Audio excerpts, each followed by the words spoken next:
read this the other day. And it's in Old English. Want me to translate it quickly? No, to I do modern not. English? Do not put it in AI. No. Oh man, you are doing it too. You're copying and pasting as we're. Okay. Can I just read it, please? Yes, read it. Yeah. Okay, thanks. This is so. Just for context, Gary put a note into our shared chat here by Charles Spurgeon on marriage.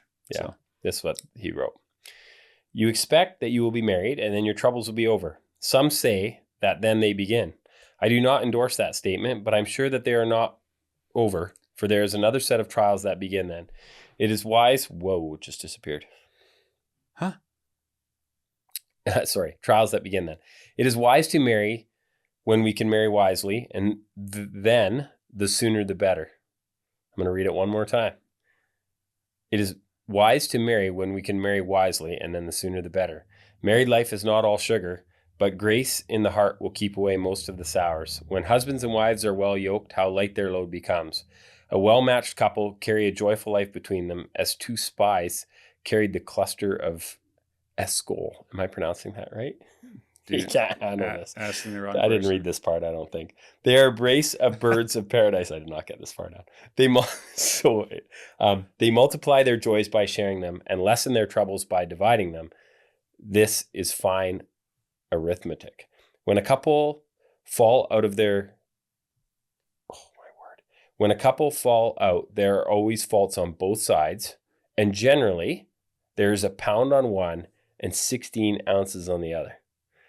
I have no doubt that when there is much love, there will be much to love, and where love is scant, faults will be plentiful. Marriage was the last relic of paradise left among men, and Jesus hasted to honor it with his first miracle.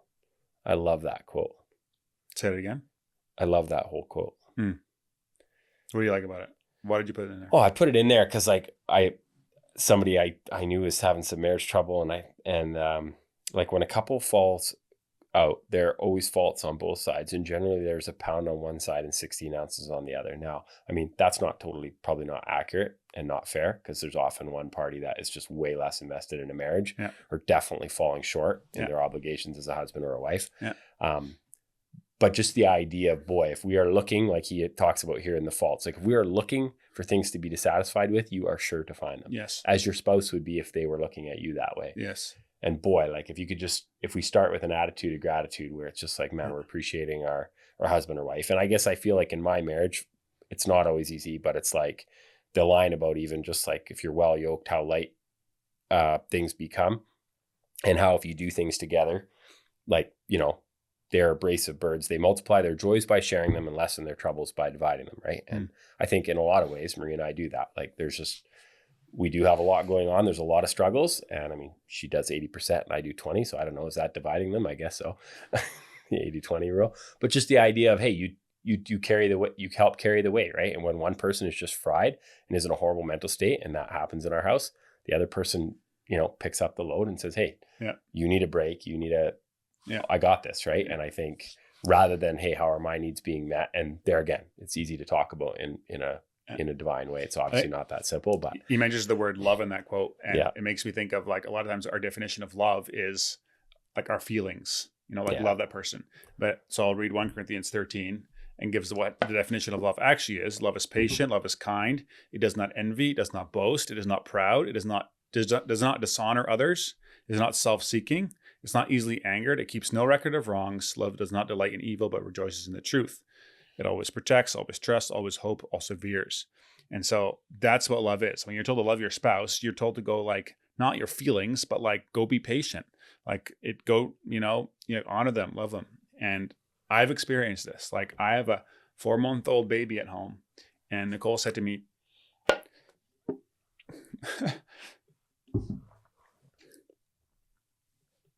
Nicole said to me 4 weeks ago, I was in the kitchen. She was in the kitchen. I was in the living room. And she goes, are we best friends? And I'm like, yeah, I think we are. And the first 10 years of our marriage, that would never have come out of either of our mouths. Not once. Or when we were dating. We separated 5 times. Like, it was bad. Mostly your fault. Mostly my fault. 80% your fault. Yes. If we're like, get percentages. Yeah. And just awful. But Dave Curry told us, lean into each other, like, seek God first and love, and things can heal. And it is wild, the healing we have. It's a miracle. And things are not all easy. So that's actually the coolest part, actually. Because there's not, a lot of things are probably really, really hard, actually, and not as good as they were back and like you don't know, a lot of days you just like, you don't know the end of the story, right? When you're in the crap, you don't, 3 years ago, I didn't know what today would be. But what faith is, like doing the right thing is just like, it's not about then, it's just holding on. And now, like, you know, this morning recently we started this new thing. It's like, hey, what do we need to get done in the next 18 hours? So we share it with each other. What we need to do, we hold hands and we pray together to get those things done for each other, to like for strength. And so I know there's a lot of shitty marriages out there, a lot of hurting ones. Well, they're all on the spectrum somewhere, right? Every marriage is. That's right. Yeah. A lot of people don't talk about it or don't have hope or like but you can heal. Like it's amazing what you can do. Yeah, it does take two. And if there's only one, it's brutal. But yeah, there's just, you remember that. So that verse, the 1 Corinthians chapter, which is probably not overused, but it's definitely like in marriages and stuff. It's overquoted, I feel like, because it's just used by everybody, even non-Christians, and no one really gets into the meat of what it means, right? But you talk about, even for me, and I don't know, maybe it's just because I'm childish, but like I often think about what my needs are, what I want, or what I expect. And then it's fascinating how the other night so we have our marriage meeting and we have our, you know, all our 4 points in our marriage meeting. And then at the end, we talk about the last one is problems, issues, things, whatever. And like, now it's healthy to talk about issues. Like, it's definitely not healthy to stuff it. Like you said earlier, that will lead to serious issues. Yeah. But also there's the other side of it. And it hit me on the other night. So it's going to bring up something. And then I thought, well, like, true love is just keeping no record of wrong. Right. And that's just counter to human nature. Like, it's like a chapter we read. Yeah. It's just, so like, I'm wrestling with that personally, where it's like, hey, what does this mean in a marriage? Where like, hey, I obviously need to be open about how I feel, but also I probably just need to, you know, similar to what we learn in freedom sessions, where you just deal with it with God. Like, God can handle it, and let go. He can help us forgive, learn to let go, and just don't be petty. And I mean, like I say, I'm not great at it, but definitely a journey of kind of like, hey, just being easygoing, realizing that as a general rule, most spouses are trying to do the best they can, even if they suck. Yeah. Yeah. Right? Like, most people are trying to be a decent husband or wife. They may be failing miserably, but like, most people are not actively trying to be a horrible partner, right? It's just that either they weren't brought up well, they don't have the tools, or, you know, a lot of it's education. Like, just a lot of things you just don't know. Reminds me of something earlier you said, talking about justice. With the grace of God, justice was done. It was done on the cross. Yeah. Like, it's not like God forgives just willy-nilly because of, no. Justice was done because He put the full wrath of Him, like of our sin, on Jesus on the cross, and justice was done there. So justice is really important.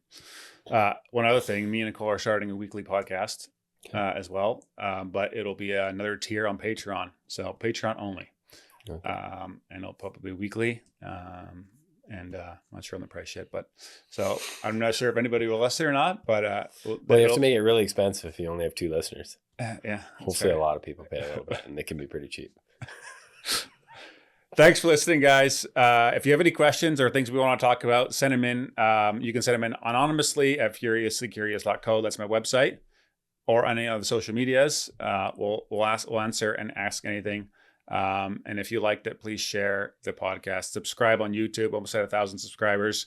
And then I can actually monetize the thing. This thing just costs me money right now. So, and on that note, somebody did send in an anonymous compliment, which was really nice. I did very much appreciate that. Yeah. It was encouraging. Didn't need to share it because it was whatever, but it's just interesting to get stuff where you got a rough idea where people are coming from based on but it was just a real word of encouragement. And I mean, I get a lot of that just out and about, even at the roller hockey tournament. There's people there that I never would have. Hey guys, if you enjoyed that episode and were blessed by it, would you be willing to support the show? That would help a lot in creating more content, improving the quality of the content, putting the production value, getting more guests on, and me being able to spend more time and energy towards it. So if you're interested in doing that, you can click up here and it'll take you to a support page. But you can also subscribe to the podcast by clicking over here and doing that. Thanks again for listening, and I'll catch you on the next one.